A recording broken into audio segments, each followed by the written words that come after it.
joining me. Of course, Clear over the doors, please. I feel like fun process. It's like it was just well. It's fantastic. Thanks for having me here. As you can tell, we have a good promo supply coming. Probably situation, probably have teenagers coming your way.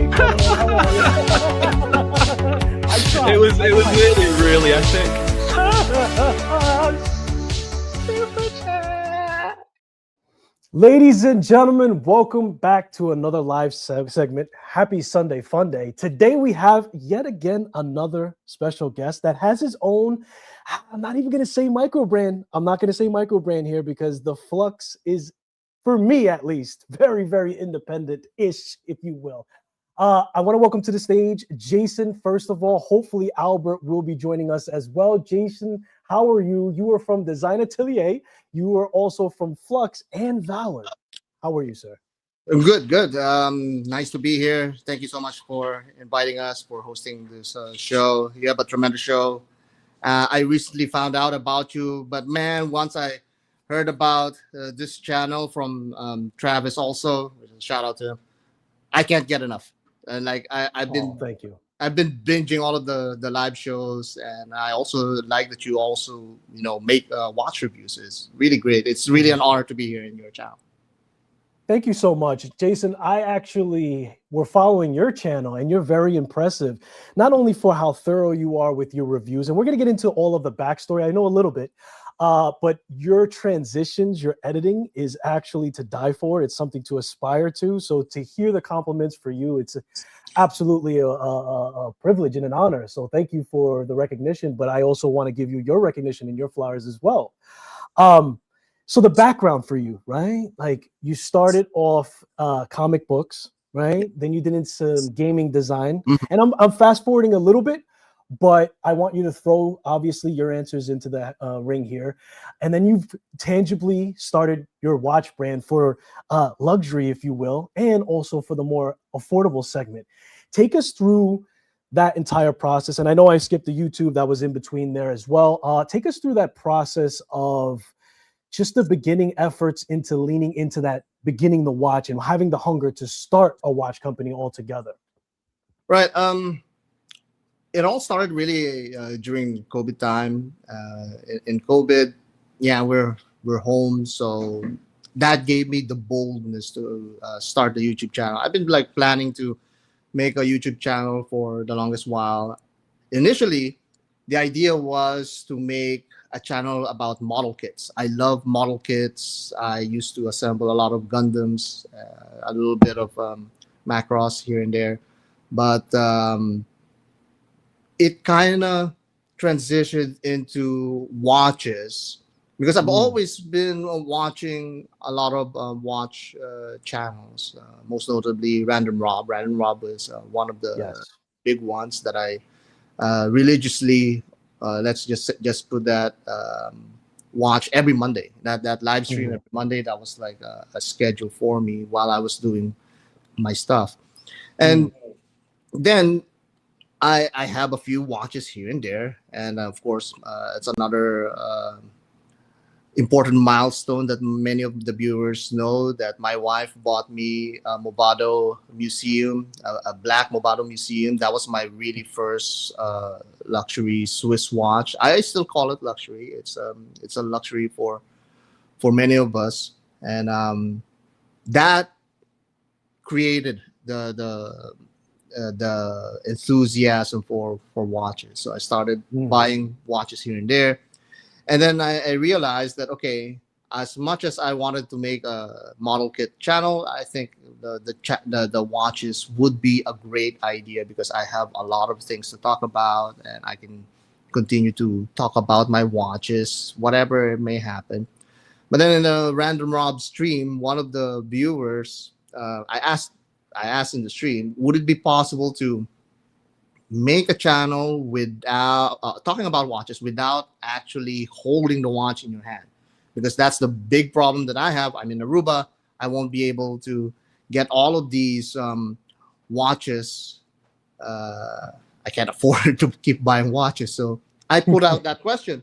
So one of the viewers, Dane, he answered, yeah, it's kind of tough to do that, and I would prefer, according to him, that you actually hold the watch on your hand so that you can verify, you can talk thoroughly about it, because there's so much you can do and with just images and videos. So I took it upon myself to challenge myself to actually make or produce a channel that is that doesn't rely on hands-on product reviews, and I think I was able to do that.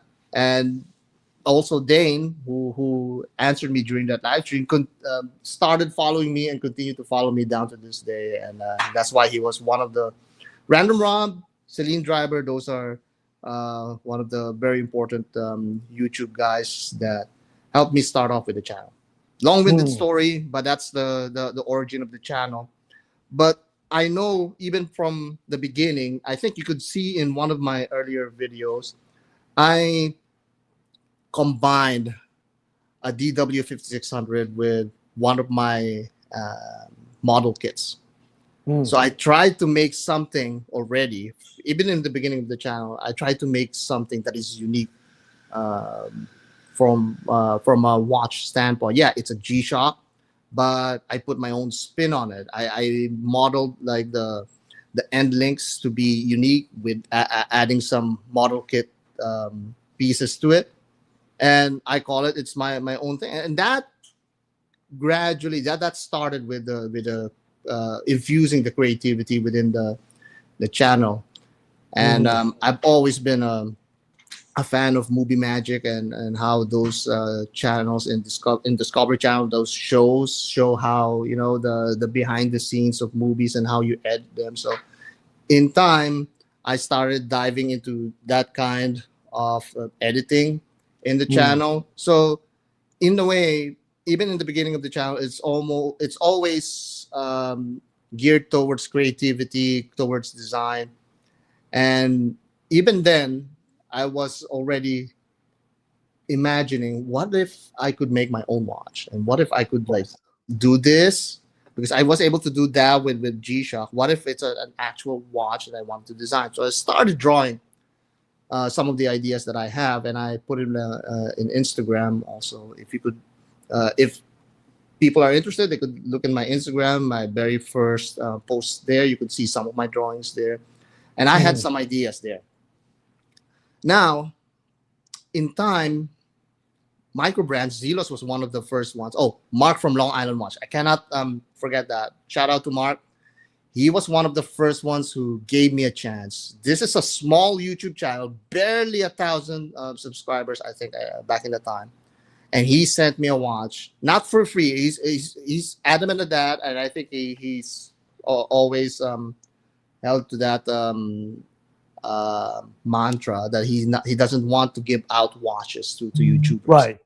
Right. I think he mentioned that, but he did give me one for not for free, but a really good discount, because he likes, you know, helping out smaller channels. And I to this day I'm very, very thankful of that. And he gave me he sent me one of the watches for me to review, and that kickstarted a lot of the stuff. And microbrands, I started contacting microbrands, and microbrands started helping me out. Zelos was also a really good friend of ours. Already, like, countless Zelos has been sent to us. Thank you, Elshen, for that. And I always remember all of these people, because these people are near to my heart. They helped me build the channel, and they took the chance, and they gave me a chance, even though I'm a really small channel in a small island. And in time, other manufacturers started contacting me, and their prices are steep. I tried actually Kickstarter 3 times. It all failed. I have a Submariner. I almost sold my Submariner just to fund the last time I went to Kickstarter on my own. But then I found out that Aruba is not eligible for Kickstarter. So it's both a good thing and a bad thing that actually happened. Otherwise, I'm one Submariner short right now in my collection. But I found out, behind the scenes how the manufacturing costs are going to be, mold costs, minimum order quantities, the sequences of parts that you need to consider so that you can come up with a watch. And this is a watch by our current standards right now are kind of generic. The simple dive watches with very familiar cases, very familiar bracelets. But that's what I'm able to afford. I was willing to do that. However, Kickstarter just couldn't cooperate with me, and that's the beginnings of how I wanted to design my own watch.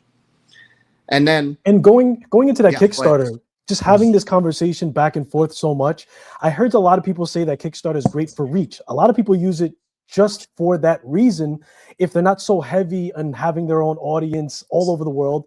So it's great in that aspect. But I did hear just with our speaker a couple days ago, he said that Kickstarter takes a percentage, and then if it A lot. fails and you don't get the backing, there's so much that's also could be potentially a drawback, it not being available to you in Aruba as well. But it's good for the people to know that the full dynamic of Kickstarter.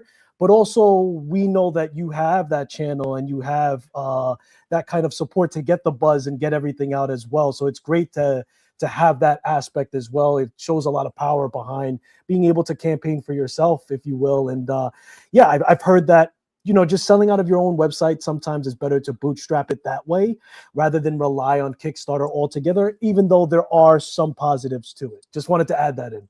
Yeah, no, that's very true. Right now, like for example, for us with Valor, we use Kickstarter for our marketing vessel, so to speak, to get the word out. But in reality, we already have commissioned, or that is already in production, and we're finalizing some of the changes, especially considering the market's reception to Valor, and how some have commented about the loom, commented about the hands, and those kind of stuff. We considered all of that. So now's the time to do that, to make those adjustments if needed. But Kickstarter for us in that scenario really is just a marketing, so that to get the word out to people, especially when we only have SoCal watches and some Instagrammers who are able to produce the reviews, because the reviews are a big thing about microbrands, especially for us starting off. But not every strategy is the same for everybody. The thing is, like, for example, if I didn't have Albert's a big chunk of our company. If I didn't have Albert and his immense support, I wouldn't be able to use Kickstarter as a mere marketing vessel. I would really need to rely on Kickstarter to actually fund the whole thing, because the let's just say, in my experience, they quoted me. Okay, this I can mention, $9,000 for my initial watch design. So that's why I wanted to sell my Submariner back in the time to fund those prototypes. But then all I have is our prototypes. Kickstarter requires that you have prototypes in hand, or to give us proof for them to launch your campaign. Okay, so now I'm one Submariner short. I have a few prototypes. What's next? Well, I need to send those prototypes to reviewers so that we can get the word out, on top of having Kickstarter doing their campaign. But that's an incredibly risky proposition, because if I didn't get all of the backers that I need, then I won't reach the minimum order quantities that I promise the supplier. You understand? So now that's the problem with this whole Kickstarter campaign thing. It really, the barrier of entry, let's just say, is decent. You can actually granted that your country is supported by Kickstarter, but that doesn't guarantee that your watch will actually be produced. Mhm. And that's a big and massive caveat. And you've seen how some of the Kickstarter campaigns didn't actually get backed. And Right. most suppliers, they back in the time when I started, they require at least what 300 to 500 minimum order quantities. So you need that kind of backer numbers for you to even start production. And that's why they ask for massive amounts initially for the prototypes and for the moldings, because they know that there's a possibility that this project won't even get backed. So at least they get their money already. These suppliers, they already have your money to warrant all of their efforts, and that's why the prototypes are very very costly, and the molds. So once you get back, then they just reprint everything that's in that mold, and then you can continue to distribute the watches. So that's the incredibly simplified way of going about Kickstarter. We could actually go for multiple shows just to look at all of the intricacies. And mind you, I'm not really that really deep into Kickstarter. Albert was the one who's really good at all of the different website features, because Kickstarter has a really deep and intricate website. They have reconfigured it, updated that in time because of all of the campaigns that they have launched. It's a great opportunity for someone. It opens up a lot of opportunities for designers to come up with their products. However, Kickstarter does take a big cut, and if you're budgeting your campaign down to the dollar, then it might not be for you. It's difficult. I tried three. So I three times. guess I hear you. And so I guess that answers the question from Travis, that if you have success with this, with the third time around be a route for Kickstarter, I guess the goal is to not need them at the end of the day, knowing everything that you just gave us.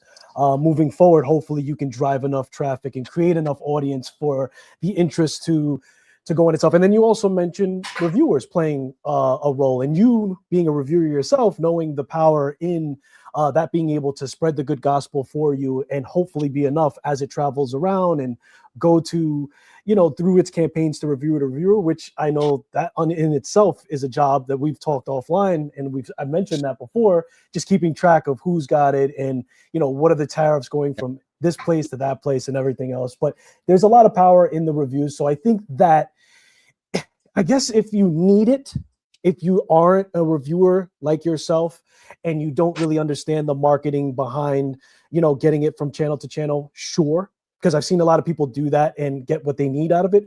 But I guess that the goal is to not need them and be able to bootstrap it yourself.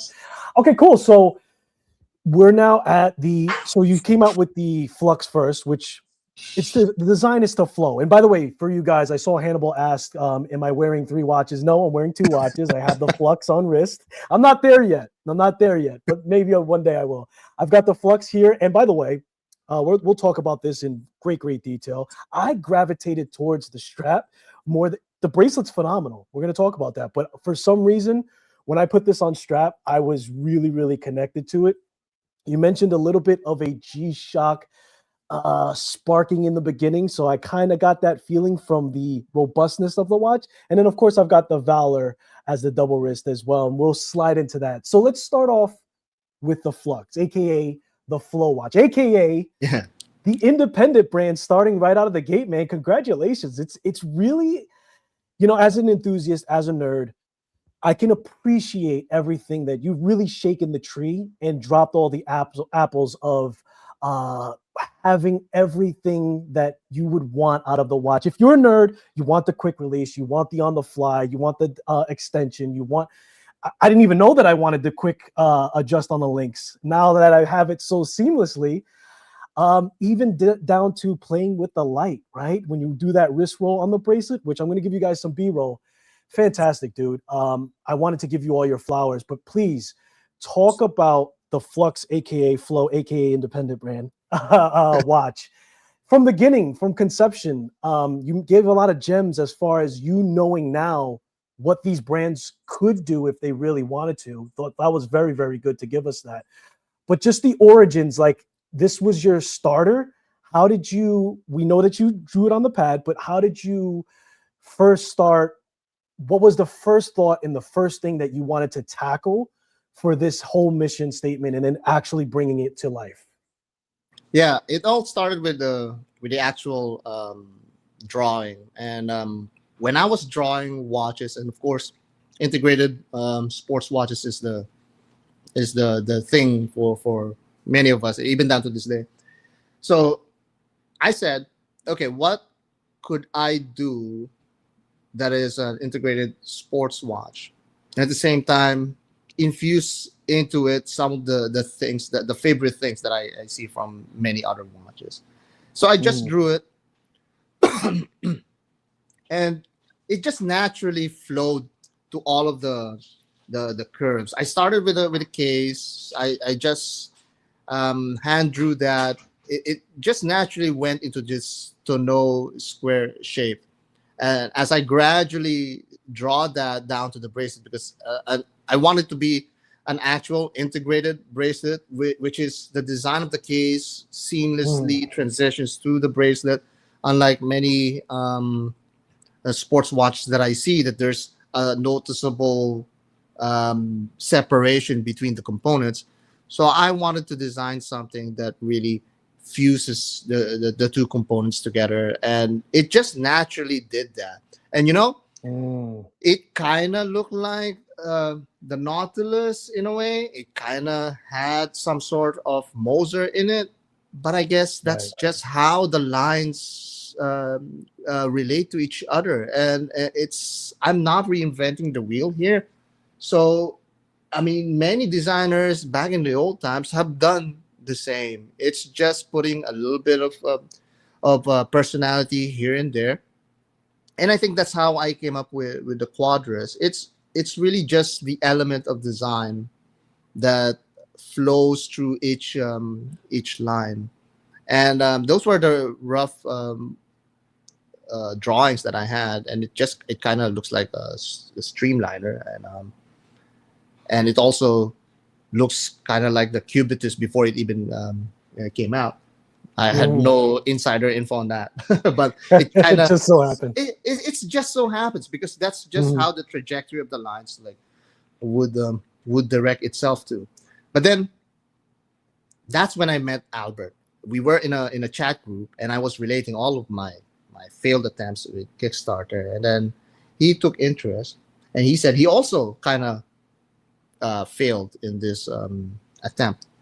So I showed him my drawing, and he said, hey, you know what? I had also a similar idea in mind. So we had like a lot of back and forth, months of back and forth. And then he said, okay, let's do it. So so he wrote up all of the documentations. We signed up agreements and all that. And we partnered up legally, and we started making the watch. So I was still in the mindset of making a watch based on the suppliers that I've already had, based on their suggestions, based on their limitations, so to speak, and based on the budget that I had. And he kind of liked that, but then gradually the conversation just shifted. No, we need to have this, we need to have that. We can't we can't soften our blow. If we want to go all out, let's go all out, because you will never know when we'll have the chance again. And that's also part of my problem, because I just can't help it. Even with my videos, in my YouTube videos, I can't help, but I try to cut corners sometimes. I did that, but then at some point, I'm shortchanging the audience here, so I need to make this edit. I need to make this cut. It flows the same with the watch design. And when I tried, say for example, the supplier said, you can't have this kind of thickness on the walls of the case. Okay, so I accepted that initially, but then I realized, you know, if I made it like as thick as like this, the proportions would be like super odd. So we had to like, okay, I told Albert, okay, we really need to like separate all of these components so that we can finish this like this. We can add this kind of curve. Yeah, let's do it. So gradually, the just the budget started to, you know, balloon in a way, and at some point we made a decision. You know, we can't shortchange everyone. If we're going to go all out, let's go all out, and let's do it. But we're not gonna mark up the watch like the Swiss. We're going to make it reasonable so that people can enjoy it, because it's we put our sleepless nights, our efforts into it, and we talked to so many people, and they said it is possible, and they showed us the components and the prototypes, and they're able to do it. So why not? So let's just go all out. And I think I redesigned this whole watch like 7 times, not including just the bracelet. The bracelet alone, it was a totally different conversation. But that's how it started to take shape. And at the end of the day, at the end of the almost the final design, we said, okay, we have to like make refinements now, and that's where Albert comes in, because he's a collector. He's had a lot of experience with all of these really high-end independent brands, which is why we were really happy that like you and I think Kieran and even Chris mentioned that it's an independent watchmaking mentality, because it really is. I'm sure if we had much more of a budget, I think we could like go on and add a lot more features if needed. But we felt that it need to be a price point that is still relatively accessible to many people, given the features that we have, the materials we had also. So Jason, this is a good way to segue to this question that Travis has. Do you consider yourself, because I started off saying that it gives too much, the Flux gives too much of a independent brand. And listen, it doesn't mean that you have to come out with your own movement just to cross that line, at least for me. But I think I'm more interested, and the people are more interested in, do you consider yourself an independent or a micro brand? Well, or does it matter? Well, it kind of matters. We'd like to think that we think like an independent brand, because we don't settle with what stock pieces, at least for Flux, right? We don't settle for stock pieces that the suppliers would offer us. We really made sure that these components are custom made for us, because that's another big thing. We don't want people to, or other brands to readily copy us, which is a thing with the Quadras, because we partnered with 12 different companies. Nobody would be crazy enough to at least any one of them to just reproduce whatever we wanted, and of course we filed patents in here and there, but still, you know how China works and how Asia works with these kinds of patents. But that's kind of like a fail-safe for us. We designed almost like I throw down like this random number. I say 98% of the watch is totally designed completely for us. We're the only thing that we didn't touch there is like the gears of the Jupiter movement there, and we custom built the back plate. We made our custom rotor. Okay, well the front plate is also still Le Jupiter, but Le Jupiter's movements are very precisely engineered. There's a big difference when it comes to functionality, especially with that rotor. The smoothness is really different. But that's the point. We wanted to make sure that all of these components are custom made for us, and that's why it costs that way. But you have to pick your battle, so to speak, and that's the battle that we picked. We knew that we're going to design this from the ground up, and also sourcing 904L steel is actually surprisingly harder to do than titanium, which is right, because these suppliers, they actually stock titanium because there's a supply for that. But the 904L, they're kind of like segmented to those who wanted to reproduce, the famous green brand, and they don't Mhm. stock the raw material itself, so it's harder for us to source that. But then Mm. going back to the question, that's kind of like the independent mentality that we infused in Flux. If we can afford it, we'll do it independently, not using stock pieces that are already floating around in there. And yeah, Right. I understand we didn't touch the movement enough, or you don't have to have like an in-house movement to be this kind of independent thinking. But one thing that I actually learned, I think it was Tim Mossel who mentioned that. Don't quote me on that.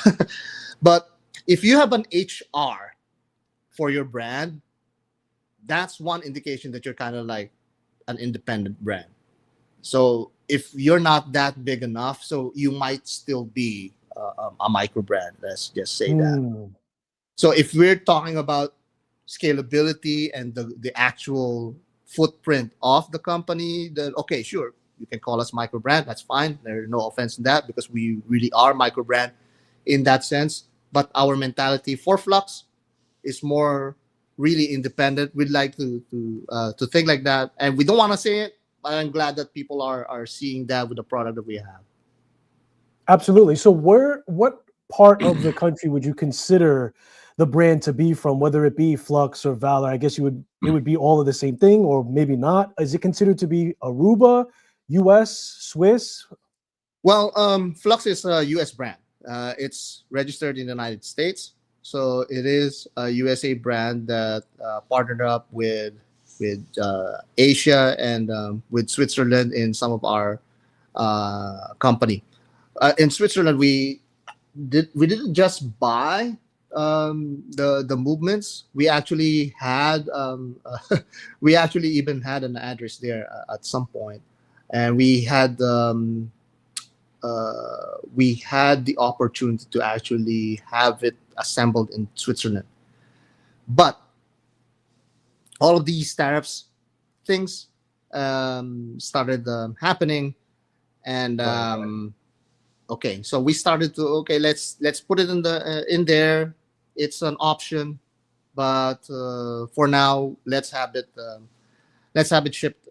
Let's have all of it shipped in the United States, and let's ship from there. That's the whole goal for now. But the whole company is registered in the United States. However, Valor is a little bit of a different proposition there. We registered Valor in the United Arab Emirates. So it's actually registered in the UAE, but we are still going to ship from, or at least part of it. That's a plan. We're going to ship part of Valor from the United States for our United States customers, so that they don't have to pay, the tariffs and all those excessive charges. Right. But those internationally, we can ship from the UAE, which is a very good. We had a really good deal with UAE with that, and that's why we registered it there.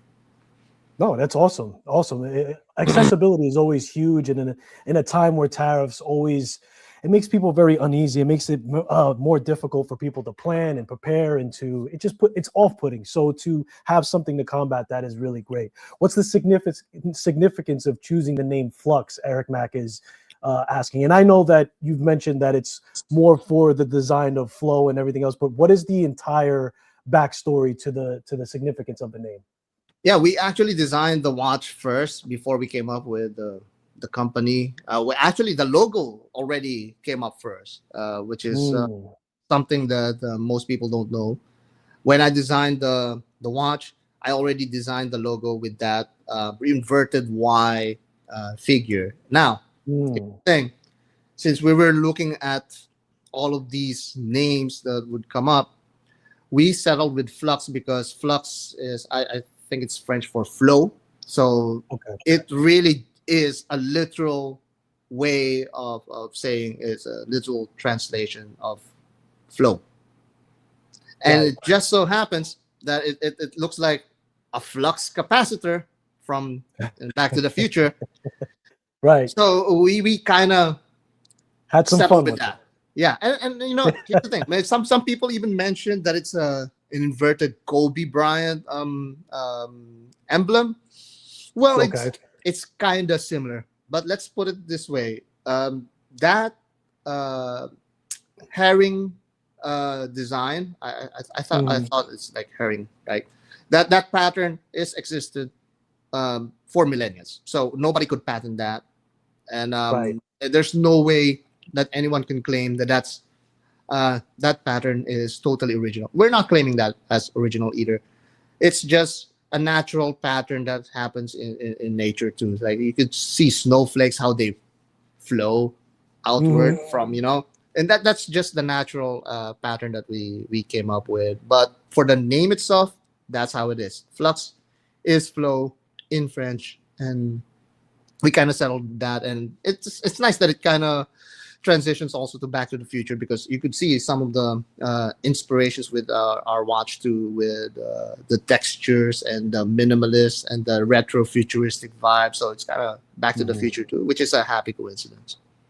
Yeah, absolutely. And so break down the we talked about the 904L steel, we talked about the Lejeune Parade, which I liked your approach on it, right? Like it's very difficult to come out with your own um movement altogether. So the next thing to do is to do modifications, whether it be simple changing of bridges, adding perlage, whatever the case may be. But then you can also add other mechanisms to it, like Christopher Ward did. Maybe that's somewhere where you want to get the goal. Because listen, it's not all aspirations for trying to reinvent the wheel, rather than to just improve it or add your own spin to it, and or just go off that base where you know that movement's going to last the test of time. But talk more about all of the features, man, because I think people need to know everything that that bracelet offers. I kind of ran through it in the beginning, but I'll show some b-roll of it and speak to everything that not only you put into it, but what you went through to make that happen. Right. The thing about the bracelet, like what I mentioned before, the bracelet needs to be flowing in every single facet of the case down to the bracelet. Literally designed that whole thing together as one piece. That's how I approached it, and as much as Mm, possible, I wanted to put as much opportunities to polish it in different or finish it in different um, ways. As yes. you can see there in the end link itself, the end link is contoured not just to be one curved flat component that goes to the bracelet, but on its sides you could see that there's like a chamfer and then a fall off, and that needs to be polished also independently. I like that kind of way of beautifying your components, and that's why also we have a three-piece construction on the case, so that Right. our supplier will be able to finish it in three different ways. You could see some sandblasting there in the main channel inside.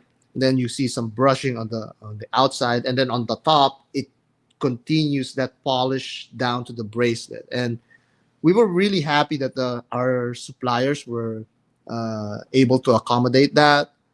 Some Mm, of them, they didn't have the expertise. That's why they had to go to a different supplier to refinish that some of those parts, which is which took a lot of time. And it also became some sort of a feature that we started to redesign some of the components based on what that supplier was able to do. And then right. down to the bracelet actually, we went to our first supplier. The first supplier was able to somewhat deliver whatever they promised, but so many of the things that we designed in it was lacking, and that was the Mm, issue. And when we had the prototype, I actually have it here, right here. Here's the here's the prototype, and you could see it's really thick. Yes. and you could see the polishing on the sides is really Mhm. rudimentary, right? And you could see there's not much of a crispness on the chamfer and the fall off there. We were really disappointed. The mechanism was there and all that, and we had to discontinue with that supplier, and we had to go and look for a different supplier that could accommodate what we needed. And that's one of the bigger issues that we encountered, and that's what delayed the whole project also. But we're happy that we're able to find a really experienced supplier from Japan. So our bracelet is designed and manufactured in Japan. That's the whole thing about it. And you could see the difference. You could see the engineering and the expertise that went with it. And I actually had some designs that they turned down. They said no, that's that's not gonna work. They said no. It looks good on paper on the screen, but in practice, that's going to wear off really really fast. So we had to also. It's a learning experience. I mean, like we're not Max Buser here, but Right. but it's nice to know that. So now I gained something from it instead of just doing whatever I wanted. And it's not just me, it's also Albert has a really big input on these. I've handled a lot of luxury watches since I still work at the biggest luxury store here in Aruba, Shivas. We are a long family owned business here in Aruba, well established. They have jewelries, they have luxury watches, and I've learned a lot from their finishings, and even found some of their some of their manufacturers. And we wanted to ensure that we can put that kind of quality also into the quadras. That's one of those behind the scenes stories with the design. Gotcha. Yeah. And listen, the design is fantastic. It doesn't mimic anything. No homage. I mean, look, if everybody looks hard enough, maybe you'll find something that looks similar. But what was really spectacular is for you to come out with your own design, not only with all those qualities and features, but done tastefully, with adding your own touch to it and not being so typical in a round circle watch to come out with, because you have plenty of time to do that. And knowing you and just following your story and following your conversations, I know that you have a lot in store moving forward. One thing that I want to address, it's kind of the elephant in the room. I'd love to support this watch. The price point, right? The price point is that luxury tier, right? It's hard for you to say, yeah, let me go with that instead of, let's say, a used Tudor or something like that. But what I'm more interested about, Jason, is are you knowing that the price is just going to be outside of what some people can afford? And is there something that Flux is going to specific? Now, you already addressed it with Valor, I understand. But is there some way that you're going to be able to address those pain points for price for the Flux specifically? Because I want a version of this that's a little more attainable, to speak candidly, and for those who are probably saying the same thing behind the scenes. How do you address such a question and a pressing issue? Right.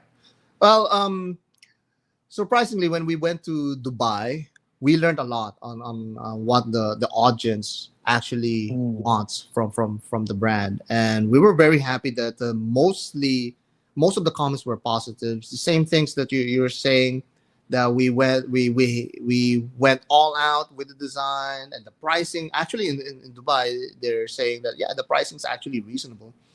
It's just that, of course, I mean, let's face the reality. Who is Flux? I mean, what is Flux? I mean, nobody knows the brand, so we can't really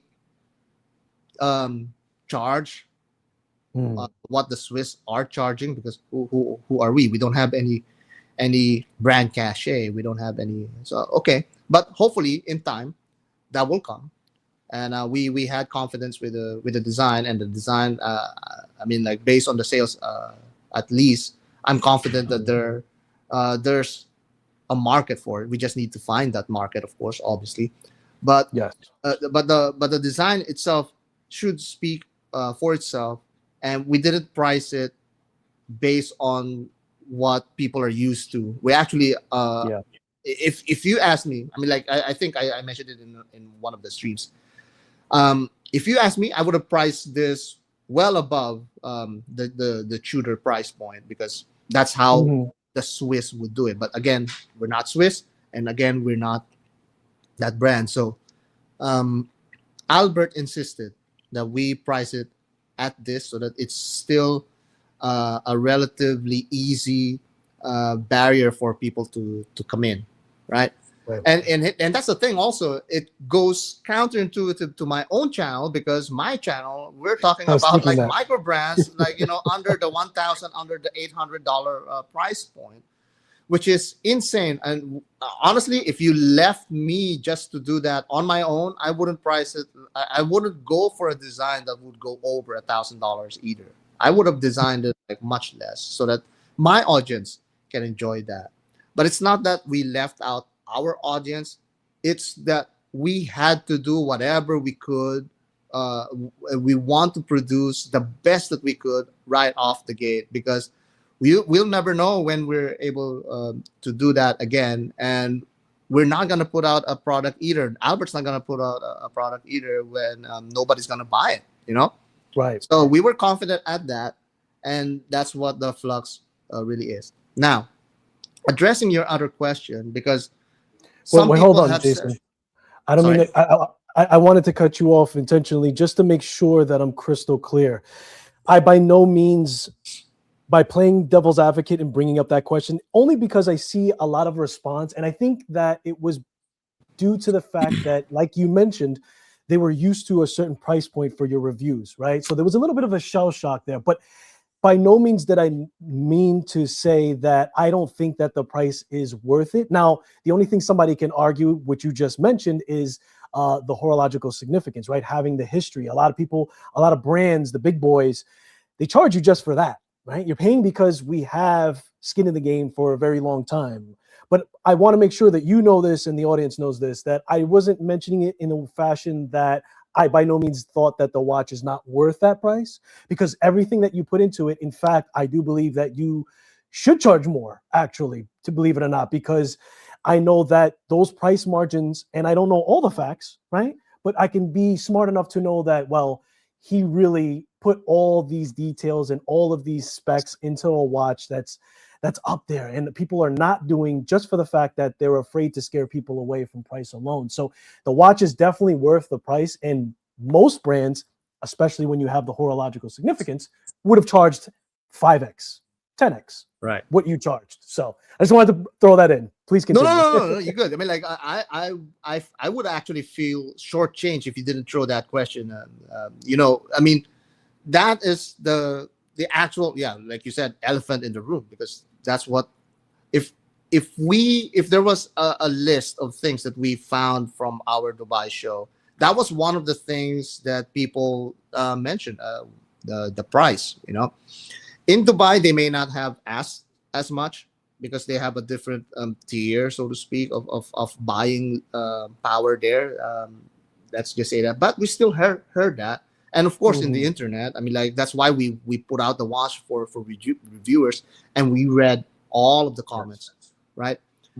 And that is a big issue for many people. And they say, okay, that is, and many of the fans of the channel is kind of disappointed, because it's way up there.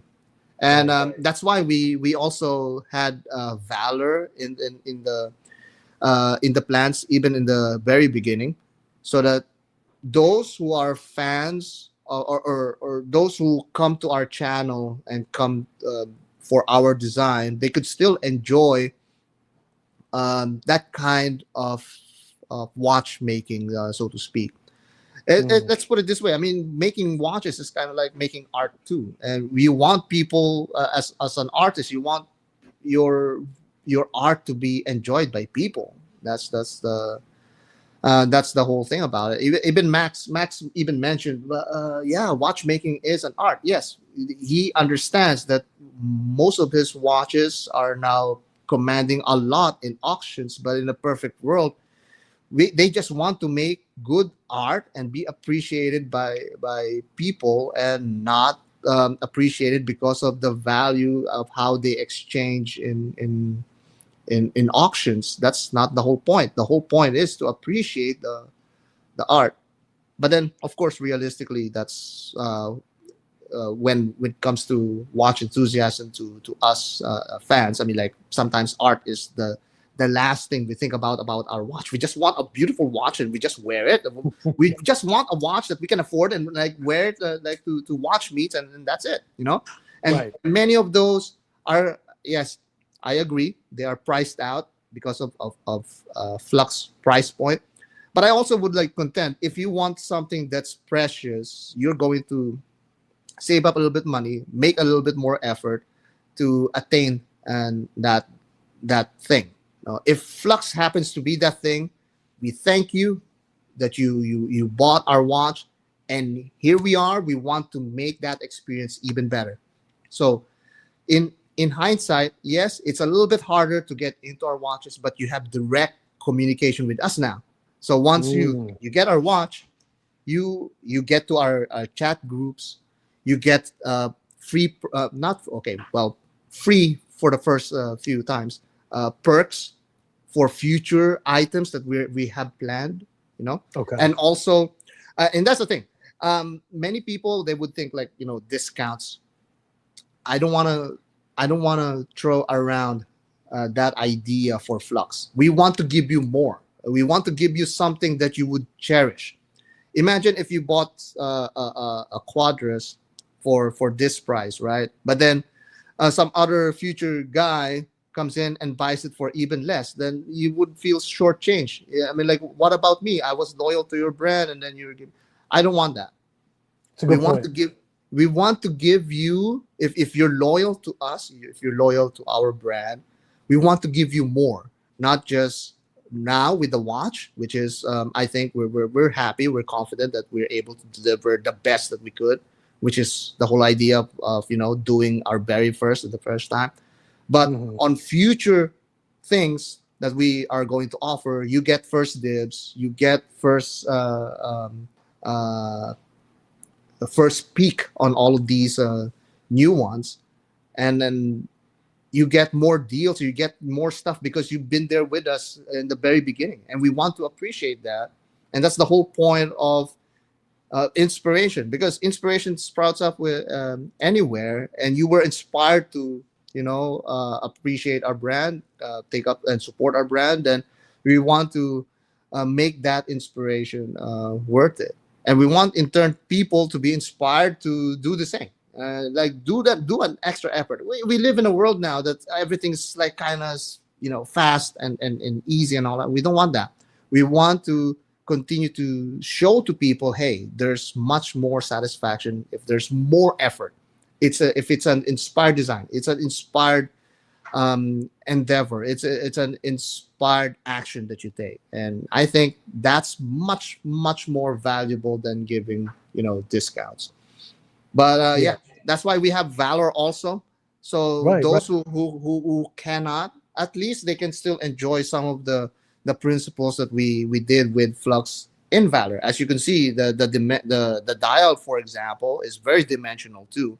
It's kind of like Flux, but of course without the flair and without the costly layering that we did with the Quadras.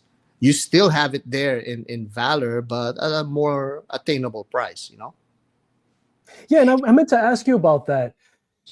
There seems to be a little bit of a separation. I think you wanted Flux to be your top dog, be what the best that you can produce. You're probably going to do that moving forward with it. And then the Valor was more of, okay, you were already thinking about making something more obtainable. Still not being shortchanged, though. Don't get it twisted. This still has a lot of spec within it. As you said, it has a lot of depth. You put a lot of things on the dial, the loom hands. It's absolutely gorgeous. I'll give you guys some B-roll as I yammer on. But and it is more attainable, but you're still also using a material on here, right? You're using titanium.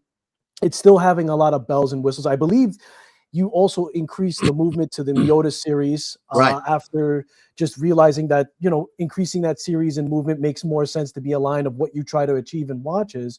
But my question is this, Jason, why not it be part of the Flux line? Why was it something separate? Was that intentional, and everything else?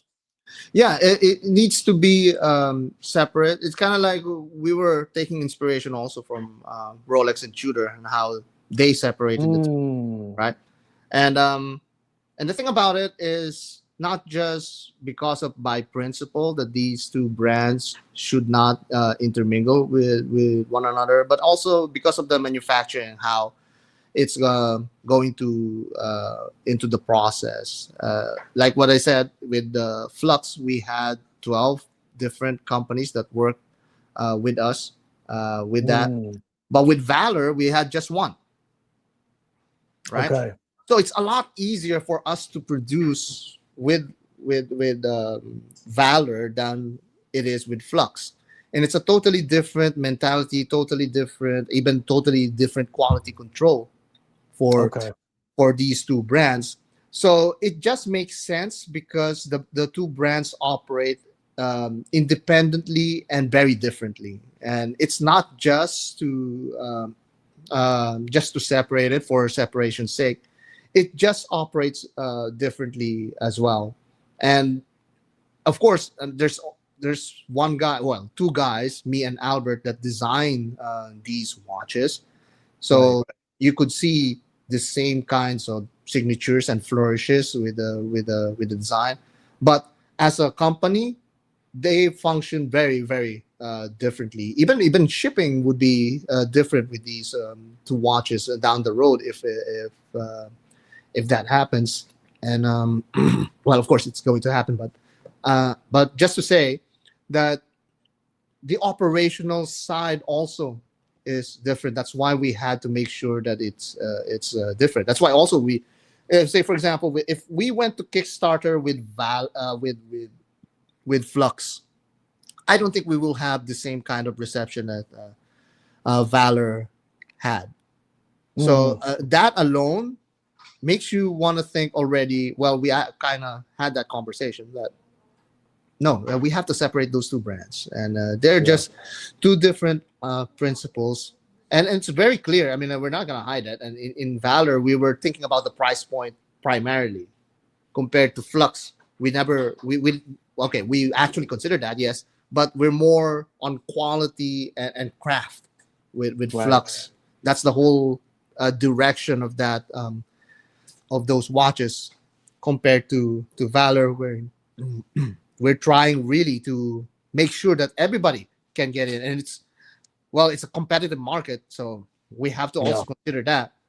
And the more that one thing I need to mention also, the good thing about having these two things separately is we had some really good deals with Flux, and we're able to leverage that, and that's why we can get a little bit more of a spec on Valor, right? Because they saw how we are committed to Flux, then they're willing to do a little bit more with Valor for almost the same cost that we would have if we just approach that independently. So you see, that's a little bit of the value that people won't see. If they just look at the Kickstarter, they're not gonna see that. But in the back end, for us, you get that because instead of like the cost being this, it's going to be this because we were working with them a lot on Flux. So you see the proposition there, and then because of that, we're able for the next models, we're able to leverage some of the technology that we learned from Flux also to go to Valor. And honestly, with Valor, we already have we call this V001, Lucent V001. We already have two more in production. Well, I can still call it in production. And we're about to get the prototypes for the next one, and hopefully we can show that off to people very, very soon. And yeah, maybe around January we'll see some prototypes. And then there's another one that we also like spearheaded immediately once we saw the reception of Valor, and that is already we're waiting for the quotation, so you know that it's going to be there very very soon, and hopefully by first half of next year we can have we can start showing more people these next collections that we're planning. Got you. And I know you mentioned you intentionally wanted Valor to be at a price point. So it kind of answers my question, but I'm going to ask it anyway. Any plans of doing a titanium bracelet for the Valor? And I understand that's going to jump the price significantly, especially because you don't want to half-ass it. You want to add the quick release. You want to add the on the fly. And, maybe you don't need that button release for the links per, but maybe you could put something. I'm sure you're familiar with Wise and how they have their twist link and everything else. Is that something that just drives the price too far beyond what you want Valor to be? Or is it something that you have to have more time to find a manufacturer to do it the way you want to do it and then bump the price just a little bit? Well, the good thing about that, if we wanted to use the toolless link system for from Flux to another Flux collection, or maybe even Valor, like in the future, we can readily do that because the design itself is modular. Each link actually of the Quadras bracelet is actually 7 or 8 components, and you remove some of those components and you can easily change the shape while keeping the mechanism intact underneath. Now the difference is that Flux is using 904L steel and Valor is using titanium. Again, we mentioned earlier that titanium is readily more available to certain suppliers, but still having that kind of mechanism is costly.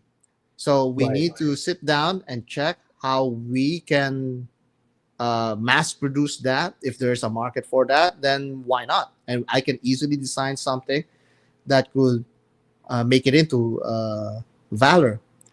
Now, as much as I didn't want to promise anything with Valor, but we are already working on a bracelet for Valor, and of course, it will have some of the bells and whistles that we like. I'm a strap guy, my videos. I love strap changes, and it has to be quick. And I'm not sure if the Valor that we sent you is a quick release. No, it isn't. It isn't the one. Not the one you sent me. Yeah, that was just temporary because we had no time, and this was from the show, so we had to scrap together some spring bars. But the Valor straps will have quick release, right? And it would be a shame to not have quick release also for the bracelet. But that's the whole point, so that you can switch the bracelet and the straps easily. Yes, is FKM rubber with sailcloth fused together. That's nice, but it also needs to be easy to remove. And actually, that's one of the changes that also we're going to make for the Valor. Maybe we can show that here. So one thing that we found out is because this strap is custom fitted here, it's a little bit difficult to put a third-party strap into this, right? So what we're going to, this is the first time I think I'm mentioning it anywhere. The case is going to have some sort of cut here, a little bit of a cut there, so that when you fit a third-party strap, it would be easier to install, and it would have some flexibility to it. So that's another thing that we're going to do to improve the current case. And it's also a little bit thinner now because of the 9039 movement, which is great.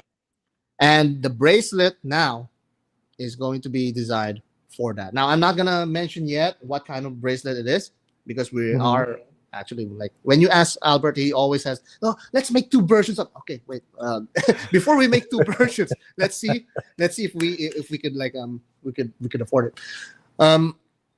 We're not gonna mention what kind of bracelet yet, but Okay. it has to be like it has to fit the lucent, and it's of course that's that's the thing about that with the next 2 or 3 different models that we're releasing. I'm going to mention that when time comes or show pictures of it. That bracelet also needs to fit them. So it's a lot of playability. I know some people don't like that. They don't like their watches to be Legos that you could like move. But some people like the versatility of switching around, and we have a little bit of a trick there. It's not just the bracelet that we want to switch around. So we're going to reserve that for future updates. But we are making a bracelet, and we're going to put as much feature into it as we can. And Jason, that's the reason why I love seeing. I mean, it feels quite recently a very big flow of watch reviewers doing their own watches. And what I love about having that aspect is we have people that are ahead of the curve, it feels like, right? These are things that you're already thinking about. You don't even have to wait necessarily for the responses. They're great to help you navigate and maybe make some changes that you may have oversight on. But the fact that you are coming from the designer and reviewer background, you already know what people are going to be interested in and what to play around with and how you would like these things by experiencing so many of these watches. You talked about being so lucky to have these experience with all these different brands and kind of mold and mesh and meld all of the ideas together to watch nerds are going to very appreciate. And it may seem like something so small and something that it will go over somebody else's head, but when it comes to an enthusiast, when it comes to a nerd, no. Like I even understood and appreciated how the difference of the FKM and the bracelet was attaching to this, right? Like how it actually goes into the watch and it comes up class, and then the other one has the spring bars. That matters to me. And I love that not only you're going to have that response time, but it's already like, dude, we're already thinking about that. I asked you about the bracelet and you had 5 answers for me, right? To already, no, I just ramble already, a lot. If you could, no.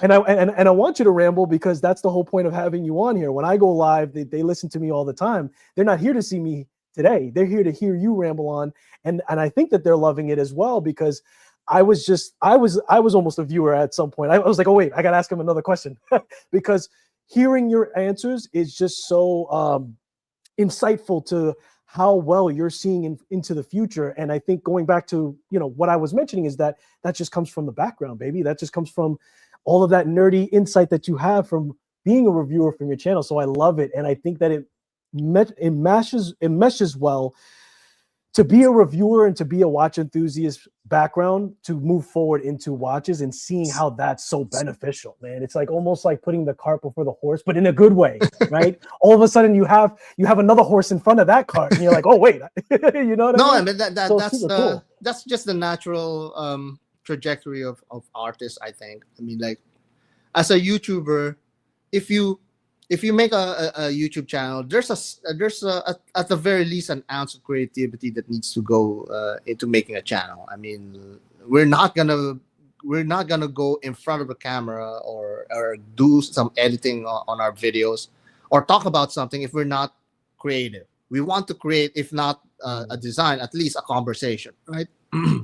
And I think that's why many reviewers, their natural next step is to make their own product, and that's not just with the watches. Marquise Brownlee, was it MKBH, whatever, he also came up with his own line of electronics, I think, and a shoe line, right? Because that's what interests him. And you have a channel that's talking about watches. By osmosis also, you have these ideas that would pop up. What if this could have been that, or what if this vessel could have been yellow? What if this watch was a little bit shorter? And there's like that's the whole point of you talking about watches. So now by natural way of things, you start to design your own watch. I love it when you had Kieran. Kieran was an amazing new YouTuber, and also um just props to him. He has like all of the guts in the world to go full time. Even me, I'm not even Yes. full time yet with my YouTube channel. I mean, like, props to him. Like, he has like some cojones, but but you could see he had his own tastes. He has his own take on watches, but it's also a business. So when he made his watch, he had to go to crowdfunding, right? And hopefully he can reinvest whatever he earns from that. So in the next one, he actually mentioned it. He doesn't have to go to crowdfunding, that he could fund it himself. And he could have the watches ready already when people asked for it. And that is something that we wanted to do. We actually plan to do that. That's why we already started with the production of Lucent even before we went to Kickstarter. It's just that we couldn't produce it in time before we went to Dubai, the time zones Dubai, because so many people wanted to buy it on the spot, and we don't have anything. And that's a person that's in sales. You want the product to be, give it right away to the customer. They want it, and that's a pitfall. But that sometimes some reviewers, we can't afford to kickstart a production right away, so we have to go to crowdfunding. That's just the nature of the business. Like what I said, like back in the time, somebody, one of the manufacturers quoted me $9,000 just for 3 prototypes, which is insane. 3 prototypes, and those are like, rudimentary looking watches that I came up with. And it's such a shame, because that's just the nature of the business. Of course, if you wanted to do it like the conventional way, just build capital, and then then try and make a product based on what you can manufacture, and then try to deliver as that's the second thing, and then try to nurture that customer base, right? And again, that's the benefits of Kickstarter. We love that, but it's also incredibly hard to produce the next collection because of that. So you have to be on your toes all the time. You have to be realistic also. Like, honestly, we wanted to have more marketing going, but then shipments get delayed, and reviewers get into vacations and all that. So those are the things that are out of our hands. And ideally, going back to whatever point we were talking about, I'm rambling again. Ideally, we want, like us YouTubers, we want to make a product that our audience would readily buy. And I completely went the opposite direction with the Flux Quadras with that. But hopefully, I make it up. We make it up with Valor, and honestly, we love that there's so much conversation now within our Valor chat group, which is great. So much enthusiasm there. So many suggestions also. Actually, we're thinking about another version of the Valor once the time comes. We already have a whole slew of lists to go through, which is great. We thank our audience for that. Yeah, and they were like very, very vocal, and we love that. We love the engagement, and I think that's the beauty of building a brand. Yeah, we're small, we're new, but we love the engagement. We don't even have an interesting story to tell. Like even with our Flux, we don't have a story to tell. We just made the best watch that we could, and here it is. It's the same with Valor. We're the same people. We're not gonna manufacture some sort of like eco-friendly design or eco-friendly backstory on this. No, we just want to make a watch that everyone could afford, but still spec'd nicely, and that's what Valor is. absolutely. And Jason, I thank you, man. And you said in the beginning of the conversation how you started your YouTube channel with asking the question if reviewing a watch without it being tangible is valid. So you carried that through. Even when you came out with these two watches, you reaching out to me and letting me borrow these watches, letting me touch and feel, coming up and asking to come up on the channel. I really do appreciate that as well.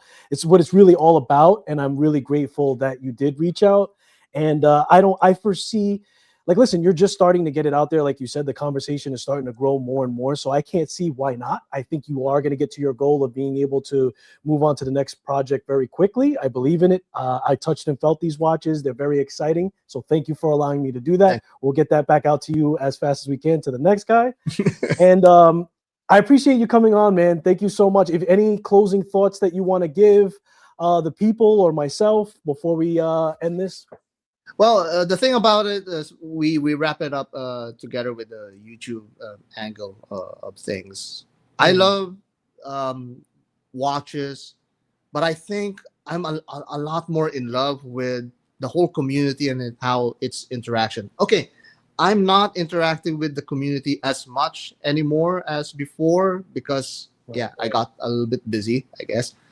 But I love it when I discover these smaller channels. I discovered Kieran back in the time, and I was happy. Like he even has more subscribers than me now, and I was happy to see his journey. Right, his journey from YouTuber that doesn't hold back when it comes to his comments, but at the same time, he's coming out with a watch that's pretty unique.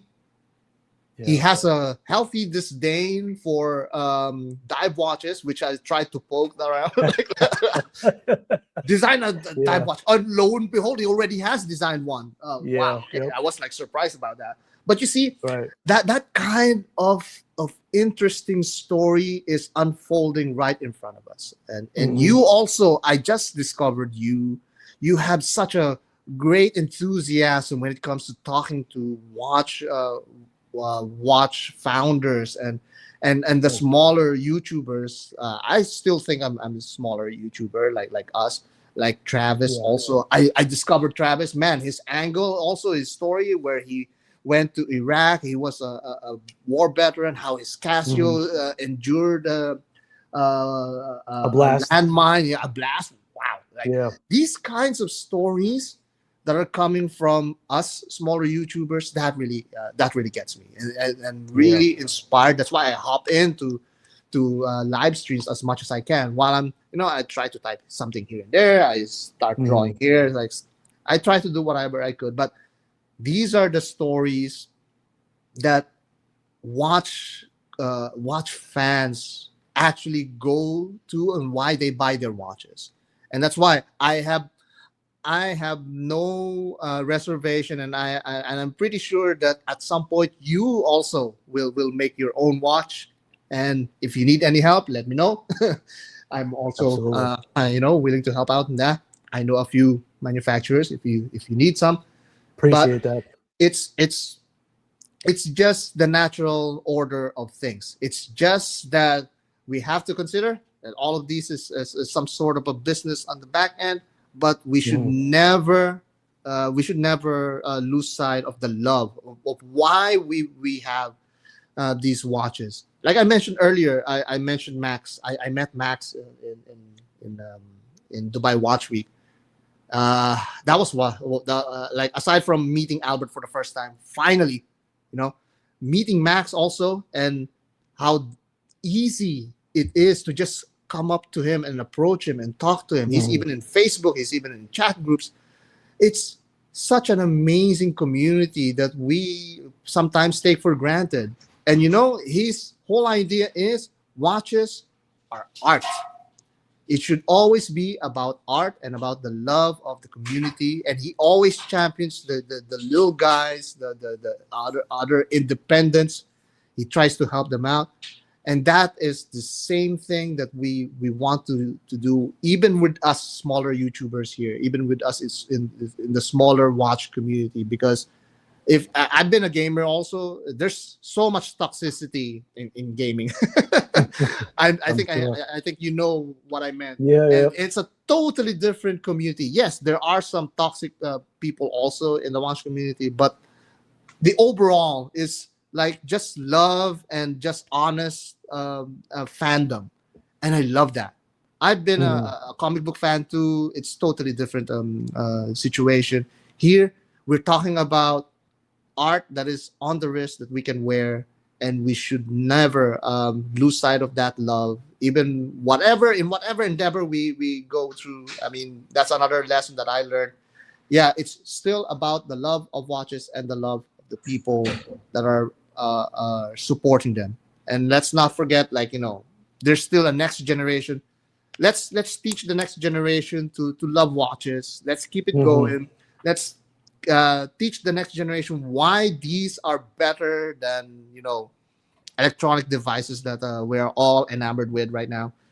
There's so much to appreciate. There's so much to enjoy, and now it's even more accessible because you could even a YouTuber could make his own watch. But ultimately, we need to love the community, create that love for watches, and everything else will just like continue to grow, as I put it.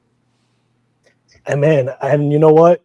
That's well said. I don't think I can add to that at all. I think you closed it out pretty well by stating all of that. And for sure, it's on my mind for the next adventure to be going after that. And I appreciate you reaching out and saying that you'd be happy to help. So yeah, thank you so much, Jason, for taking the time. No problem. Definitely. Yeah, absolutely. And listen, like I said to Kieran, I'm going to extend this to you as well. When you have enough for the next thing on your adventures and you have enough meat and potatoes that you want to talk about, come up on here again. You're more than welcome. I appreciate you taking the time to answer the questions for everybody on chat. I'm going to close this thing out. So everybody have a lovely weekend. And as always, I appreciate you guys for spending your most valuable asset, which is time. And we'll hopefully see you in the next one. Later, guys. Have a great rest of your weekend. Peace.